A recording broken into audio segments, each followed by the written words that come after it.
తాకట్లో ఉన్న మీ బంగారాన్ని విడిపించి ఆ రోజు ఆన్లైన్ రేటుకి కొంటాం. Sharma gold company. నమస్తే, వెల్కమ్ టు సుమన్ టీవీ. నేను పద్మిని. ప్రస్తుతంతో పాటు ప్రముఖ ఆధ్యాత్మికవేత్త లక్ష్మీ నరసింహస్వామి ఉపాసకురాలు, స్పిరిచువల్ హీలర్ శ్రీమతి స్రవంతి గారు ఉన్నారు. మాట్లాడదాం. అక్క నమస్తే. అక్క నమస్తే పద్మిని. చంద్రశేఖరేంద్ర మహాసరస్వతి స్వామి వారు పెరియవారి గురించి ఏదైనా చెప్పండి అక్క. తప్పకుండా చెప్తాను పద్మిని. చాలా రోజులు పరమాచార్య గారి గురించి చెప్పాలంటే ముందు నిన్న మైత్రి ఫోన్ చేసింది 8వ తారీఖున. కించిత్తు బాధగా మెసేజ్ పెట్టింది. అమ్మ ఇవాళ నీకు గుర్తులేదా? ఏంటమ్మా అంటే, పరమాచార్య గారు మనని శరీరం వదిలిన రోజు, మనని వదిలి వెళ్ళిపోయిన రోజు అమ్మా అనంది. వదిలి వెళ్ళిపోతారా పరమాచార్య గారు? ఎప్పుడు వదలరమ్మా, మనతో పాటే ఉంటారంట. ఆయన శరీర త్యాగం చేసిన రోజమ్మా అని. దాని బాధ ఎలా తీసేయాలా అని అనిపించింది నాకు. ఏం లేదమ్మా, నాకు బాధ అనిపించింది అని చెప్పి ఒకటి అది చదివింది అని ఏంటంటే, ఆఖరి రోజు స్వామివారు భిక్ష తీసుకోవడము, తీసుకున్న తర్వాత నాకు వాష్రూమ్ వస్తుందని చెప్తే వీళ్ళందరూ కలిసి లేపి బాత్రూమ్కి తీసుకెళ్దాం అనుకోవడం. ఆయన కాలు విదిలిచ్చేసరికి బాలు మామ వీళ్ళందరూ కింద పడిపోతారనమాట. అప్పుడే ఆయన శరీర త్యాగం చేయడం. టైం ఇట్లా చూస్తారట. అప్పుడు బాధ అనిపిస్తుంది కదా ఎవరికైనా చదివినప్పుడు. పిల్లలంటే ఇంకా బాధపడతారు. కానీ నాకు ఎప్పుడు కూడా పరమాచార్య గారిని చూడలేదు, కళ్ళతో చూడలేదు అన్న ఇది ఉంది. కానీ ఆయన లేరు అన్న బాధ మాత్రం ఎప్పుడు. ఒక 2 నెలల క్రితం నేను చాలా బాధ అనుభవించాలి ఇప్పుడు అని అనుకున్నప్పుడు ఫస్ట్ నేను చూసిన వాక్యం, నేనున్నాను నువ్వేం భయపడకు అని వచ్చింది ఫేస్బుక్లో పరమాచార్య గారిది. అవును, స్వామి ఉన్నారు, నాకేం భయం లేదని అనిపించింది. తర్వాత 6 నెలల క్రితము మేము కంచికి వెళ్ళాం. ఓకే, చెన్నై వెళ్ళి, చెన్నై నుంచి వేరే ఊరికి వెళ్ళి, అక్కడి నుంచి కంచికి వెళ్ళాం. కంచికి వెళ్ళినప్పుడు అమ్మవారిని చూసిన తర్వాత ఎప్పుడెప్పుడు వెళ్తామా మఠానికి అని అనిపిస్తూ ఉంటుంది. మఠానికి వెళ్ళాం. మఠానికి వెళ్తూ ఎంటర్ అయిపోయిన వెంటనే ఒక ఆవిడ కొంగు ఇట్లా చాచి, ఎంత చక్కగానో ఇట్లా చాచి, అమ్మ మాంగళ్య భిక్ష పెట్టండి, మాంగళ్య భిక్ష పెట్టండి అని అడుగుతుంది తెలుగులో. మనకి అసలు ముందు ఇది పోగొట్టుకోవాలి పద్మిని మనం. మన సేమ్ కాస్ట్ వాళ్ళని ప్రాణం ఇవ్వడము, తెలుగు అనేసరికి ఎక్కడున్న లేచి నుంచోవడం. వేరే దేశానికి వెళ్ళినప్పుడు, దేశం అంటే ప్రాంతాలకి, తమిళనాడు వెళ్ళక తెలుగులో మాట్లాడుతుంటే అబ్బా అనిపిస్తుంది. ఇక్కడ మాత్రం తెలుగులో మాట్లాడు అసలు అంటున్నా నేను. అవును, అది తగ్గాలి మనకి. మామూలుగా మన తెలుగు ఆవిడే పాప మాంగళ్య భిక్ష అంటుందని చెప్పి ఏమైందండి అని. అప్పుడు నేను ఎంత ఇచ్చాను, ముందే ఇచ్చానా గుర్తులేదు నాకు. ఇచ్చి ఆగండి అని చెప్పి వెళ్ళి స్వామివారిని అంతా దర్శించేసుకుని పరమాచారి గారి దగ్గర ఉండి పూలు అవి సమర్పిస్తే వాళ్ళంతా వెదురు బుట్టలు పెట్టమంటారు. స్వామివారి సన్నిధిలో పెడితే వాళ్ళు చక్కగా అలంకరిస్తారు. బృందావనాల్ని చక్కగా అలంకరించి వాళ్ళు అంత పూజ అంతా చేసిన తర్వాత మళ్ళీ మనకి ప్రసాదం అన్నీ ఇచ్చి తీర్థం ఇచ్చి అలా చేస్తారు. పూజ అంతా అయిపోయింది. వస్తుంటే ఆవిడ అక్కడే ఉంది. ఇంకా వచ్చాయా అండి ఏమన్నా అంటే, అంటే రండి నేను కొనిపెడతాను. నాకు అనిపించింది పరమాచార్య గారి దగ్గర ఉన్న మన దగ్గర డబ్బులు ఉన్నాయి, మనం ఎందుకు కొనిపెట్టకూడదు తాళిబొట్టు అని అనిపించింది. ఇది తెలుసు కదా, మనం ఏమైనా డిసైడ్ అవుతే ఇక కొనిపెట్టాల్సిందే అని చెప్తే, పదండి నేను కొనిపెడతాను అన్నాను. అనేసరికి నాతో పాటు సుజాతక్క అయ్యప్ప వచ్చారు. వాళ్ళు ఏం మాట్లాడట్లేదు నాతో. ఇంకా బయటకు వచ్చిన తర్వాత కాళ్ళు కాలిపోతున్నాయి ఎండకి, సర్రు అంటున్నాయి. అసలు చెప్పులు ఎక్కడున్నాయని వెతికేసుకుంటున్నాం. అక్కడ ఉన్నాయి చెప్పులు అని అంటే ఈవిడికి ముచ్చమటలు పడుతున్నాయి. నాతో పాటు వచ్చి కొనుక్కోవాలి కదా తాళిబొట్టు. చెప్పులు వేసుకునేసరికి ఇటు తిరిగి ఇట్లా నడుస్తున్నాను. జ్యువెలరీ షాప్ ఎదురుగుండానే ఉంది, 2 అడుగుల దూరం అంతే. అయితే పెద్ద షాప్స్లో కొంటే జిఎస్టీ అది పడుతుంది కదా, ఏదైనా చిన్న షాప్స్ ఉన్నాయా చెన్నైలో, కంచిలో వెతుకుదామని చూడు నా ప్లాన్. చాలా దూరం ఊరు ఇక మనం ఏమైనా చెయ్యాలంటే అట్లే చేస్తాం. అంటే ఆగు అబద్ధం అని పడింది మాట. మీరు ఎవరైనా మాట్లాడారా నా చుట్టూ ఉన్న వాళ్ళని వెనక్కి తిరిగి చూస్తే ఎవరు ఏం మాట్లాడలేదు. వీళ్ళు అనుకుంటారు కదా కొనిస్తా అన్నప్పుడు నేను ఎందుకు మాట్లాడడం అని నాతో పాటు వచ్చిన వాళ్ళు ఖచ్చితంగా అనుకుంటారు అని. అమ్మ ఒక పని చేయండి, మీరు ఎక్కడ మీ ఊరు అంటే కాళహస్తి అని చెప్పింది.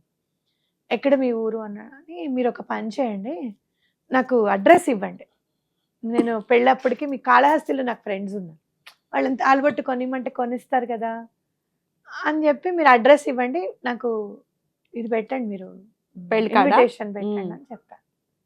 చెప్తే సరే అన్నాను. పెళ్ళి ఎప్పుడు అని అంటే ఆగస్ట్ 7వ తారీఖు అన్నాను. వెళ్తానమ్మా అని చెప్పింది. చాలా ఆనందంగా వెళ్ళిపోతానండి. ఎవరికైనా కొనిస్తామన్న తర్వాత భయం అనిపిస్తుంది కదా. అయితే వెళ్ళిపోయాను. సుజాత అక్క అంది, నాకు తెలియక అడుగుతానమ్మా, ఆషాఢ మాసంలో పెళ్ళిటి అని. తెలుగు వాళ్ళు అవును కదా. కదా, అవును అని అంటే అయ్యప్ప అన్నాడు, నువ్వు అన్నీ ఎట్లనే నమ్మేస్తావు, కొంటావు, అసలు నీకు ఆ మనిషిని నమ్మడం తప్ప నీకు ఇంకో పని లేదు అంటే అది నిజమే అనిపించింది నాకు కూడా. అప్పుడు కాదు ఇప్పుడు. నిజంగానే నేను చాలా తొందరగా నమ్మేస్తాను మనుషులని. అండ్ ఐ ఫీల్ దట్ వాళ్ళు అలానే ఉంటారు, వాళ్ళు అలానే చేస్తారు, ఇంకా అంతకుమించి ఇంకేం చేస్తారు, ఏం చెయ్యరు, ఆ అన్యాయం ఏం చేయరు మనకని ఫీల్ అవుతూ ఉంటాను నేను. అది కరెక్ట్ కాదు, వాళ్ళు అనుకుంటే వాళ్ళు ఏమైనా చేయగలుగుతారు మనం. 100%. అయితే అతను అలా అన్నాడు అనమాట, ఎందుకు అట్లా చేస్తావు నువ్వు, నమ్మద్దు అది ఇది అని అంటే ఏమోలే నిజమేనేమో అన్నట్టు నేను ఊరుకున్నాను. ఇంకొచ్చేసాం మేము. అక్కడి నుంచి ఏకాంబరేశ్వరం టెంపుల్కి వెళ్తే అక్కడ మళ్ళీ మాంగళ్య భిక్ష అడుగుతోంది ఈవిడ. అక్కడ కూడా ఏమండి నేను కొనిస్తా అని చెప్పిన తర్వాత మీరు ఎందుకు ఇక్కడికి వచ్చారు అని అంటే, మా వాళ్ళు అక్కడ అడిగినప్పుడు ఇక్కడ కూడా అడగమన్నారమ్మా, అందుకని అడుగుతున్నా, నేను వెళ్ళిపోతున్నాను అని చెప్పింది. తర్వాత మీ ఇష్టం అండి అని చెప్పి ఇంకా వదిలేసి నేను కొనిస్తానులేమ్మా అని చెప్పాను. మేము ఇంకా బయలుదేరిపోయాము, వచ్చేసాము, అయిపోయి. ఇంకా నీతో పాటు మనం అరుణాచలం వెళ్ళాం కదా, కంచి కూడా వెళ్ళాం, అరుణాచలం నుంచి కంచి వెళ్ళాం. ఇప్పుడు ఇక్కడ మళ్ళీ మాంగళ్య భిక్ష అడుగుతోంది. మీకంటే ముందు నేను చూసాను ఆవిడ. చూసి జేబులోకి చెయ్యి వెళ్ళిపోయింది నా జేబులోకి. వెళ్ళా, నాకు కూడా సహవాస దోషం, మరి మీతో ఉన్నాను కదా, ఎంతో కొంత అడాప్ట్ చేసుకోవాలి. చెయ్యి వెళ్ళిపోయి ఆగా నేను. ఏంటిది రియలిస్టిక్గా లేదు, సమ్ ఆర్టిఫిషియాలిటీ ఉంది అని అనిపించింది. ముందుకు వచ్చాను, నేను పెద్ద పట్టించుకోకుండా ముందుకు వచ్చేసా. తర్వాత చెప్పండి. నన్ను ఏమ్మా మీరు తిట్టడం మొదలు పెట్టారు. ఈవిడ తిడుతున్నారు కూడా, ఈవిడ తిడతారా అని వెనక్కి తిరిగి చూస్తున్నా నేను అన్నాను, ఏమిటమ్మా ఈ మాంగళ్య భిక్షలు, ఎంతమందికి భిక్ష అడుగుతావు, ఎన్ని పెళ్లిళ్ళు చేస్తావు నువ్వు, ఎంతమంది అసలు నీకు పిల్లలు అన్న. నన్ను గుర్తుపట్ల. తర్వాత అని క్రితం 6 నెలల క్రితం ఆ మాంగళ్య భిక్ష అడుగుతున్నావు, మళ్ళీ ఇప్పుడా, ఇది ఎక్కడ అన్యాయం అని అన్న తర్వాత నేను ముందుకు వచ్చి, పరమాచారి గారి దగ్గర నుంచి అబద్ధం ఆడుతున్నావా నువ్వు, నీకు నమస్కారం అమ్మా అన్న, రాబోతోంది అమ్మా అని, ఆగు అన్న. ఇట్లా కోపం వస్తే వాయిస్ కూడా చాలా చేంజ్ అయిపోతుంది. ఆగు అన్న, ఇంకేం మాట్లాడక నువ్వు అసలు, మనం వచ్చేటప్పటికి లేదు చూడు. లేదు, మనం వచ్చేప్పటికి లేదు.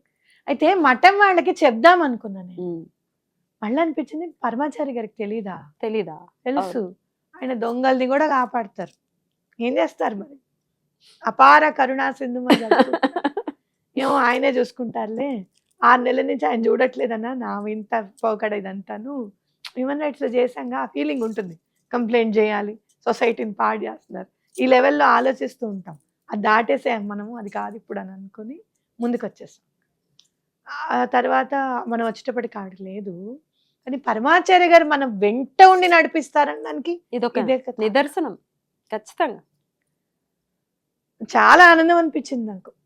అదే చెప్పాను మా మైత్రికి, చూడు మైత్రి, మరి ఉన్నట్ట మన వెనక లేనట్ట, ఆపుతున్నారు, సశరీరంగా లేకపోయి ఉండొచ్చు కానీ మన వెనకే ఉంటారమ్మా, ఎప్పుడు కూడా అట్లా బాధపడకూడదు, లేరు శరీర త్యాగం చేశారు అని బాధపడకూడదు, ఆయన ధర్మం ఆయన నిర్వర్తించారు, ధర్మ సంరక్షణార్థం, కంచిమఠం సంరక్షణార్థం ఆయన వచ్చారు. ఆయన సన్యాస జీవితాన్ని అపరకామాక్షి కాబట్టి అంత ఇదిగా నెరవేర్చారు. 104 జ్వరంలో 108 మునకలేసిన స్నానం ఎవరు చేయగలుగుతారు, ఎవరు చేస్తారు, 90 ఏళ్ల వయసులో కూడా ఎవరు నడుస్తారు, అవునా కాదా, అంత కాష్టమౌనాన్ని ఎవరు స్వీకరిస్తారు, అసలు భోజనం ఇది తినకూడదని ఎవరు అనుకుంటారు, అరటి దూటలు ఎవరు తింటారు, ఆయన అరటి దూట తింటే ఆ మిగిలిన గురువు ఉచ్చిష్టం తింటే స్కిన్ ఎనర్జీ తగ్గిపోయింది ఒక అతనికి. నేను తిన్న తర్వాత నువ్వు తిను అన్నట్టు, ఆ ఉచ్చిష్టం తినేసరికి అతనికి ఆ స్కిన్ ఎనర్జీ తగ్గిపోయింది. చూడు మరి, అంటే అతనికి ఏం తింటే తగ్గుతుందో, పాపం అన్ని రోజులు ఈయన అదే తిన్నారు. తోటకూర పప్పు బాగుంది అన్నందుకు నిష్కృతిగా గోమూత్రాన్ని స్వీకరించారు, గోమయాన్ని గోమయాన్ని స్వీకరించారు. స్వీకరించారు. ఎవరు నాలుగంతా చేయగలరు? రాసుకొని ఎవరు చేయగలరు? 3 రోజులు. ఉమ్. అయ్య బాబోయ్. కొంత అదే అసలు ఉమ్, ఆయన తర్వాత ఎవరైనా అనిపిస్తుంది అంతే. నిజంగా. భలే వెనుకుండి నడిపిస్తారు ఉమ్. చాలా అసలు. నమ్మాలి అంతే. ఆ. ఎలా నమ్మాలి మరి ఆయన మనల్ని ఆయనని వెనుక- మనం నమ్మడం ఏంటి ఆయన మనం నమ్మాలి, అదే ఎలా మనం నమ్మాలి? ఆయన నమ్మడం కాదు. మరి మనం మన జీవితంలో కాస్త కొద్దో గొప్ప మంచితనం అనేది మనకి గనక అలవడితే అప్పుడు పరమాచార్య గారు ఎంటర్ అవుతారు మన జీవితంలోకి. ఉమ్, ఓకే. లేదు అని అంటే కంచి మఠం ఉందని చెప్పి కంచిలో ఉన్న వాళ్ళకి తెలియదు అవును. ఇప్పుడు దాకాను. అవును. నాకు మొన్న ఒక ఆవిడ చెప్తే ఆశ్చర్యం అనిపించింది. మనకి పెరుగన్నం పెడుతుంటే ఆవిడ చెప్పలా? అవును, ఆవిడ చెప్పింది నిజమే. నేను విన్నా. ఇప్పుడే వచ్చాను మొదటిసారి. 40 ఏళ్ళు అయింది వచ్చి కంచి. అర్థమైందా నీకు? ఎప్పుడు పరమాచార్య గారు మన జీవితంలోకి రావాలి అని అంటే ఒక మార్క్ ఉండాలి, సిల్క్ మార్క్ అంటారు.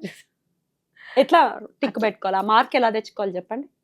నమ్మకం, ఉమ్, ధర్మం మీద నడవడం, ఎవరిని ఇబ్బంది పెట్టకపోవడం, ఉమ్, మాటలు అనకపోవడం, ఉమ్. ఉత్తి పుణ్యానికి ఇట్లాంటివన్నీ చేస్తే కనుక ఆయన మన జీవితంలోకి వచ్చేస్తారు. మెల్లిమెల్లిగా ఒక- అలవర్చు. ఆ పరమాచారి గారిది ఒకళ్ళు ఫేస్బుక్ లో పంపించారు నాకు. వాళ్ళకి ఇప్పటికీ కూడా రుణపడి ఉన్నాను నిజంగా. అట్లా వచ్చేస్తారు మన దగ్గరికి అంతే. ఆ మనకి అలా పరిచయం అవుతూ ఉంటారు. ఇప్పుడు ఈ వీడియో కొత్తగా ఫస్ట్ టైం చూసిన వాళ్ళకి పరిచయం అయ్యారు అని అనుకోవచ్చా? తప్పకుండా తప్పకుండా అనుకోవచ్చు. అంతే. చాలా మంది పరమాచార్య గారి భక్తులు పరిచయం అవుతూ ఉంటారు. అవును, ఎగ్జాంపుల్ మన గురువు గారు విష్ణునాథ్ గారు అవును. మో అమేజింగ్. ఆయన కలిశారు అని అంటే ఆయన ఇంకేం కావాలనిపించింది. అమేజింగ్. మనం చూడలేదు అనుకుంటున్నాం కదా, చూసిన వాళ్ళు మన దగ్గరికి వచ్చారంటే. అలాగే 2024లోను 2023లోను 2023లో పరమాచార్య గారి అనుగ్రహం లభించాలని చెప్పి ఇలానే దండం పెట్టుకుంటున్నా. కంచి నుంచి ఆ సంవత్సరం యొక్క దాన్ని ఏమంటారు పంచాంగం, కుంకుమ వచ్చాయి మా ఇంటికి. ఎంత సంతోషం అనిపించిందో నాకైతే. అట్లా పరమాచార్య గారు అనుకుంటే చాలు వెంటనే మనతో పాటు ఉంటారు. Right, beautiful. మరి మీరు ఒకవేళ స్వామి గురించి తెలుసుకుంటున్నారని మీ thumbnail చూడగానే తెలుసుకోవాలి స్వామి గురించి అనుకున్నారు కదా, ఫస్ట్ టైం చూస్తున్నా, ఆల్రెడీ స్వామి గురించి తెలిసిన, స్వామి ఆరాధన చేస్తున్నా, ఒక్కసారి కమెంట్ సెక్షన్ లో జయ జయ శంకర హర హర శంకర అంటూ కమెంట్ చేయండి.